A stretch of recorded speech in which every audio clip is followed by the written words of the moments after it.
দক্ষিণ দিনাজপুর কোনো একটা জায়গায় ওয়াকফ সম্পত্তির ওপরে বিজেপি পার্টি অফিস করেছে। পশ্চিম বাংলায় কোনো সমস্যা হলে একটা নওশাদ যদি কথা বলতে পারে, তোরা এতগুলো মিলে কি ঘাস কটলি, সেটা আমাদের দেখার দরকার আছে না নাই? প্রয়োজন হয় পাবলিক আগামী দিন জুতো পর্যন্ত ছুটবে, এরকমও খবর পাওয়া যাচ্ছে।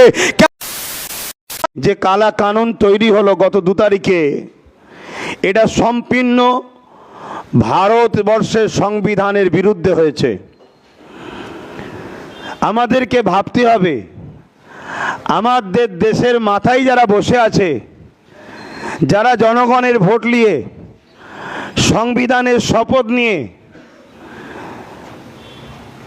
পার্লামেন্টের ভেতরে শপথ নেয়, তারা যদি সংবিধান বিরোধী কর্মকাণ্ডের সঙ্গে জড়িয়ে যায়, তাহলে আমাদের দেশ কিন্তু আগামী দিন গোলামির দিকে যাচ্ছে। তাই দেশের সংবিধানকে যেমন বাঁচানো আমাদের পূর্ণাঙ্গ দায়িত্ব আছে দেশের নাগরিক হিসাবে, ঠিক তেমনি ওয়াকফ সম্পদ এটা আমাদের বাপদাদাদের দানকৃত ব্যক্তিগত সম্পদ। এ সম্পদে ইংরেজরাও হাত দিবার সাহস পায়নি। এ সম্পদে বিগত দিন কংগ্রেস বা আরও যারা গভর্নমেন্ট হয়েছিল, তারা কেউ হাত দিবার সাহস পায়নি। আজকের এ কেন্দ্রের ফ্যাসিবাদ জালিম মোদী সরকার সংবিধানকে বুনাগুল দেখিয়ে জোর করে মসজিদ মাদ্রাসাকে ভেঙে দিবার জন্য এবং মুসলমানদের ওয়াকফ সম্পত্তি, কবরস্থান, ঈদগাহগুলোকে কর্পোরেটর পুঁজিপতিদের হাতে তুলে দিবার জন্য আজকে যে ঘৃণা চক্রান্ত করেছে, যে বিল পাস করিয়ে তারা নিয়েছে, তারা হয়তো হলের মধ্যে, ঘরের মধ্যে সংখ্যাগুরু দেখিয়ে বার করে নিয়েছে, কিন্তু আমাদের ঘরে রাজপথে এবং নিজ এলাকার মসজিদ মাদ্রাসা রক্ষার জন্য আমাদের জীবনের শেষ নিঃশ্বাস পর্যন্ত, রক্তর বিন্দু শেষ থাকা পর্যন্ত শরীরে আমাদেরকে এই কানুনের, এই কালা কানুনের, এই সংবিধান বিরোধী আইনের বিরুদ্ধে আমাদেরকে লড়াই করে সংবিধানকে যেমন বাঁচাতে হবে, তেমন আমাদের মসজিদ মাদ্রাসা, কবরস্থান, ঈদগাহ, খানকা, আমাদের ঐতিহ্য, মুসলমানের সম্পদ, ভারতবর্ষের বুকে আমরা যে আছি, এই যে ঐতিহ্য, এটাকে বাঁচাবার জন্য আমাদের ঘরে সর্বদিক দিয়ে লড়াই করতে হবে। এতে আপনারা কি প্রস্তুত তো নাকি? জোরে বলুন, প্রস্তুত তো নাকি? আমরা যেমন দেশের জন্য কথা বলবো, দেশের জন্য জান মাল প্রয়োজন যতটা হবে সবটাই কুরবান করব, করেছি, আগামীতেও করব। মানুষের সেবায়, মানুষের জন্য, মানুষের হয়ে নিজেদের জীবনকে আমরা লাগাবো। কিন্তু মনে রাখবেন, দেশ ও মানুষকে ভালোবাসার শিক্ষা দিচ্ছে আমার ধর্ম ইসলাম। অতএব সেই ইসলামের প্রপার্টি, ইসলামের সম্পদ, মসজিদ মাদ্রাসার ওপরে যদি আঘাত আসে, তারা হয়তো সংখ্যা গুরু দেখিয়ে, তাদের এমপি বেশি দেখিয়ে জোর করে ঘরের মধ্যে আইন পাস করে নিতে পারে, কিন্তু এই আইনকে বাস্তবে লাগু আমরা ভারতীয়রা সংবিধানকে সামনে রেখে হতে দেব না। এটা আমরা অঙ্গীকারবদ্ধ হচ্ছি, তাই তো নাকি?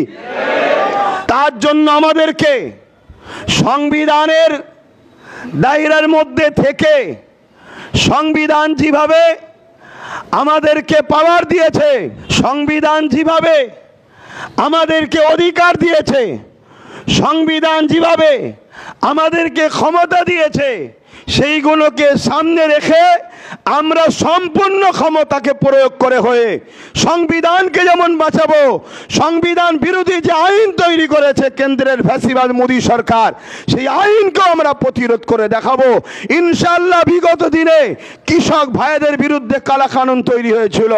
কৃষক ভাইরা হরিয়ানা থেকে শুরু করে একটা রাজ্য থেকে, বিশেষ করে বিহার, হরিয়ানা, কি বলে, পাঞ্জাব থেকে শুরু করে আজকে সে কালা কানুনকে কেন্দ্র সরকার প্রত্যাখ্যান করতে বাধ্য হয়েছে। পুরো দেশের, এটা শুধু মুসলমানের ব্যাপার নয়।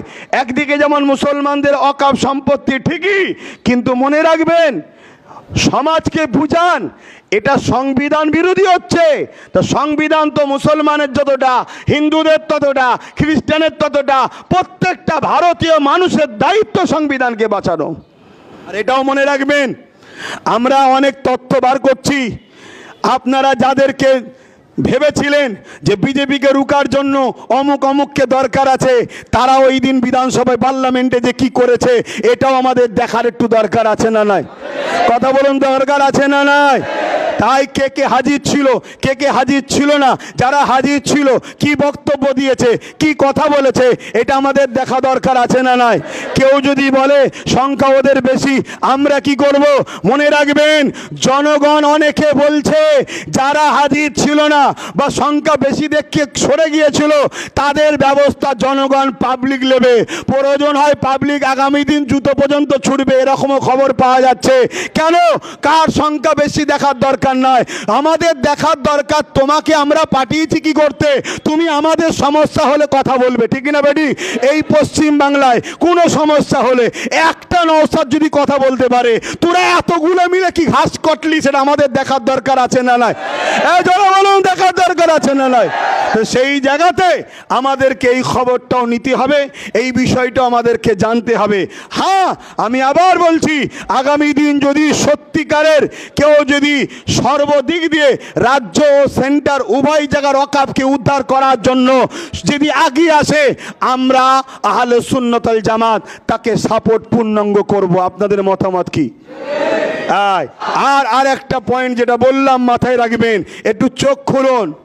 আমরা যাদেরকে মনে করেছিলাম বিজেপি রুখতে গিয়ে ইনাকে দরকার, আর এবং উনি বলেছিলেন কিছুদিন আগে, দেখলেন না, রেড রোডে গিয়ে বললো মুসলমান তোমাদের জন্য আমি সব করব, তোমাদের কোনো নিরাপদ নেই। তাহলে আমাদের খোঁজ লিয়া দরকার, মুসলমানের বিরুদ্ধে কালা কানুন তৈরি হচ্ছিল, সে ব্যক্তি তখন কি করছিল জানা দরকার আছে না? তাহলে এরা কত বড় যে ধোঁকা দিচ্ছে আমাদেরকে, এটা বুঝতে হবে। এখনো সময় আছে, এখনো সময় আছে। আমি আলোচনা করছিলাম গত রাত্রিরে নওশাদের সাথে যে রাস্তায় যেমন আন্দোলন হবে, রাজপথে যেমন আন্দোলন হবে, প্রয়োজন হয় আলোচনা করো। অলরেডি ও তখন বললাম আমি আলোচনা আগিয়েছি এবং আমি বলেছি তুমি তাহলে তৈরি হও, আমরা আইনের লড়াইটাও, জোরে বলুন। তাহলে আমাদেরকে জাগতে হবে, বুঝতে হবে, দেখতে হবে। কেন্দ্র সরকার এত ভয়ঙ্কর আইনটা তৈরি করছে, তার মধ্যে একটা পয়েন্ট দিয়েছে, যারা ওয়াকফ করবে, আল্লাহর রাস্তায় দান করবে, তাকে প্র্যাকটিক্যাল মুসলিম হতে হবে। সেই যে মুসলিম, সে প্র্যাকটিস করেছে, প্র্যাকটিসিং মুসলিম হতে হবে। কথা বুঝে আসছে? এবং 5 বছর সে ধর্ম প্র্যাকটিস করছে, এটা প্রমাণ করতে হবে। এই প্রমাণটা নেবে কে? জেলার যারা কালেক্টর তারা। তা জেলার কালেক্টর সে ইসলাম সম্বন্ধে বোঝে? সে তো নিজেই অমুসলিম, তা সে বুঝবে কি করে? তো সে দেখা যাবে আমাদের এই চাচাকে, মুরব্বিকে এতদিন ফুরফুরে আসার পরে বললো তুমি মুসলমানই এখন নয়। কোনো ইমামকে ডেকে বলবে এই ইমাম চলবে না, কেন মুসলমান নয়। মানে যা খুশি করতে চাইছে, এ থেকে আমাদের বুঝতে কি অসুবিধা আছে? সবচেয়ে বড় বিষয় হচ্ছে আরও যত ধর্মীয় ট্রাস্ট আছে, হিন্দু ভাইদের, জৈন ভাইদের, শিখ ভাইদের, পার্সি ভাইদের, প্রত্যেকটা ট্রাস্টের যে বডি হয়, সে বডিতে লেখা আছে, যেমন হিন্দু ভাইদের বডিতে লেখা আছে শুধুমাত্র হিন্দু ভাইরাই থাকবে, অমুসলিম বা অহিন্দু তারা কেউ থাকতে পারবে না। তাহলে ঠিক ওয়াকফ সম্পত্তি তো এটা হওয়া দরকার আছে না নাই? আর এটাই রয়েছে, মুসলিমরাই থাকবে। কিন্তু আজকে কেন্দ্র সরকার বড় ছলে বলে কলে কৌশলে সেখানে শর্ত করে দিচ্ছে যে অমুসলিমদের ঘরে রাখতে হবে। এর পরিকল্পনাটা কি বুঝতে পারছেন না? এর পরিকল্পনা তো একটাই, আমাদেরকে আগামী দিন এই ভারত থেকে তাড়াবার প্ল্যান করবে, যেটা মায়ানমারে করেছিল। এর থেকে আর কত বিষয় আপনাদেরকে বলবো।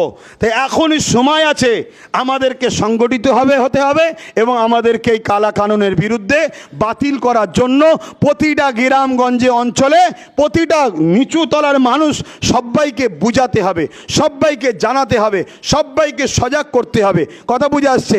অনেকে বলছে যে ওয়াকফ জায়গা, এয়ারপোর্ট আছে ওয়াকফ জায়গা, রেল আছে ওয়াকফ জায়গায়, বিভিন্ন অফিস আছে ওয়াকফ জায়গায়, বিভিন্ন কি বলে সরকারি দপ্তরে ওয়াকফ জায়গায়, অতএব সে কোনো সরকারের। আরে আমরা অস্বীকার করছি কোথায়? দেশ আমাদের, দেশ আমাদের, দেশের সম্পদ আমাদের, সবটা থাক না, কিন্তু ওয়াকাফ ওয়াকাফ বলতে হবে, ঠিক না বে ঠিক গো? সেটাকে কিন্তু তুলে দিবার প্ল্যান করছে। আর খুব ভালো করে শুনবেন, আমি আর একটা তথ্য আপনাদের বলে যাই। আমার পশ্চিম বাংলায় ওয়াকাফের জায়গার ওপরে, সম্ভবত দক্ষিণ দিনাজপুর কোনো একটা জায়গায় ওয়াকাফ সম্পত্তির ওপরে বিজেপি পার্টি অফিস করেছে। রাজ্য সরকারের সহযোগিতা না থাকলে করলো কি করে?